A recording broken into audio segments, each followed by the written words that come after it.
7 yil davomida biror marta ham mag'lub bo'lmagan Magomed Ankalaev va nihoyat chempionlik kamariga yetib keldi.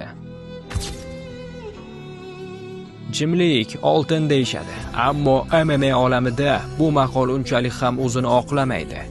Shu bois kam gap va kamtar jangchilar ko'pincha o'tkir intervyu beradigan yoki ijtimoiy tarmoqlarda faol bo'lgan raqiblarga qaraganda chempionlik imkoniyatini ancha kechroq qo'lga kiritadilar.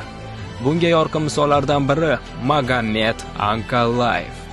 U ketma-ket 7 yil davomida mag'lub bo'lmadi. Reytingdagi ko'plab kuchli raqiblarni yengdi. Biroq 2024-yil davomida amaldagi chempion kamarni boshqa da'vogarlar bilan himoya qilganini tomosha qilishga majbur bo'ldi. Nihoyat 2025-yilda adolat tantana qildi va shu hafta oxirida Ankalaev MMA olamidagi eng nufuzli chempionlik kamarini qo'lga kiritish imkoniyatiga ega bo'ladi. 9-mart tongida UFC 313 musobaqasini bizning yopiq Telegram kanalida